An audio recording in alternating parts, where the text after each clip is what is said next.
지구촌의 평화와 안정을 위해서 세계 정상이 유엔에 모였지만 오늘도 지구촌 곳곳에는 고통을 호소하는 안타까운 목소리가 이어지고 있습니다. 러시아는 우크라이나 점령지를 합병하기 위한 주민투표를 결국 강행하기로 했고요. 미얀마군은 헬기로 학교를 공격했습니다. 국제부 뉴스룸 연결합니다. 이승훈 기자. 네, 이승훈입니다. 우크라이나에서는 우크라이나군의 영토 탈환 공세가 거센데 그런데 러시아가 우크라이나 내에 있는 점령지를 정식 합병하기 위한 주민투표를 실시하기로 했습니다. 이게 언제 한다는 겁니까? 얼마 남지 않았습니다. 예. 오늘 23일부터요. 27일까지 현지 시각입니다. 투표를 하겠다는 게 점령지 행정부의 발표입니다. 대상 지역, 우크라이나 동부에 있는 도네츠크 인민공화국과 루안스크 인민공화국 등 이미 친러시아 세력이 독립을 선포한 곳이죠. 예. 여기에 남부 자포리자주 그리고 헤르손을 포함한 그러니까 러시아 점령지 전체입니다. 투표를 하게 돼도 빨라야 11월쯤에 할 거라는 그런 말이 많았습니다만 모두의 예상을 뛰어넘은 정말 말 그대로 전격적인 결정을 오늘 했습니다. 이에 대해서 우크라이나 힘으로 러시아의 위협을 제거하겠다고 나서면서요. 땅을 놓고 벌이는 치열한 공방 불가피해 보입니다. 예.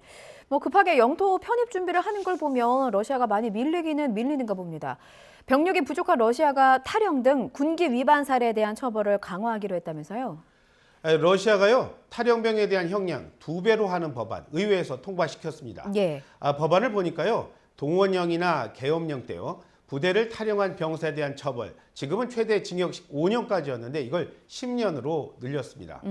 최근에 일부 러시아 군인들 전투 거부하고 전역을 시도했다는 그런 현지 보도가 있었는데요. 이런 소식이 나오자마자 국회에서 이런 조치했습니다. 그렇군요. 전장에 변화가 있는 거는 분명해 보입니다. 자, 이런 러시아와는 반대로 우크라이나에서는 맥도날드 매장이 다시 문을 열었죠? 전쟁으로 매장 영업 중단했던 맥도날드였죠. 우크라이나 수도 키우이에서 다시 문을 열었습니다. 문을 연 매장은 3곳입니다. 물론 매장에서 아직까지는 앉아서 먹는 건 안 되고요. 일단 배달 서비스만 시작을 했습니다. 또 공습경보 울리면 안전을 위해서 일시 폐쇄한다. 그런 방침을 세우긴 했지만 정말 많이 달라진 겁니다. 예. 맥도날드가 전쟁 뒤에 문을 닫은 우크라이나 매장은요. 모두 109곳입니다. 그렇군요. 자, 시선을 좀 아시아로 옮겨보겠습니다. 미얀마 군부가 헬기로 학교를 공격했고 많은 어린이가 목숨을 잃었다면서요. 공격을 받은 곳은 외딴 지역 말인 타바인구의 한 학교인데요. 자, 지금 화면 보고 계신데요. 예. 정말 다급한 상황 전해지고 있죠.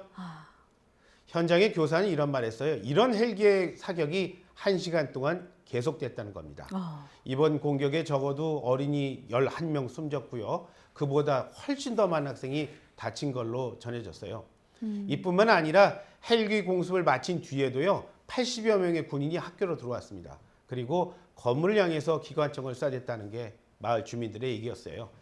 세계의 관심이 정말 필요해 보여서 준비해봤습니다. 예, 삐뚤빼뚤한 아이들의 글씨가 너무 마음이 아프네요. 자, 이란에서도 시위가 한창이라고 하는데 20대 여성의 의문사가 원인이라고요.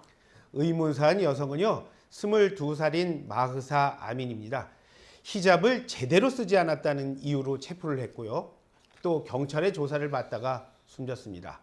갑자기 심장마비 일으켰다는 게 경찰의 발표지만 가족과 동료들 모두 이 말 믿지 않고 있습니다. 예.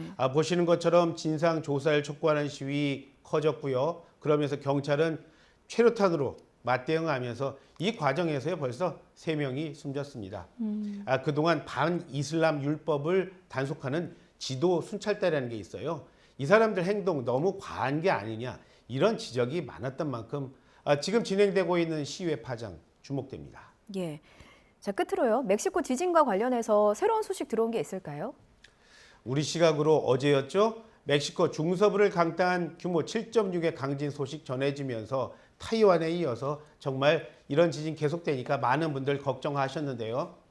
지금까지 건물 한 200여 채가 부서지고 2명이 숨진 걸로 잠정 집계가 되고 있어요. 예. 사상자는 쇼핑센터 구조물에 깔리고 체육관 지붕이 무너지면서 이런 피해 났습니다. 하필이면요. 지난 1985년 그리고 2017년에 대진이 발생을 했는데 바로 그날 똑같은 날에 강진이 발생을 해서 더 걱정이 컸지 않습니까? 예. 과학적 근거는 없고 순전히 우연의 일치라는 게 오늘 멕시코 당국의 발표였습니다. 오늘 새벽 3시 반이 조금 넘어서는 동해 위쪽이죠. 러시아 캄차카 반도 해역에서 규모 6.0의 큰 지진이 났다는 소식 또 들어와 있습니다. 지금까지 국제부 뉴스룸입니다.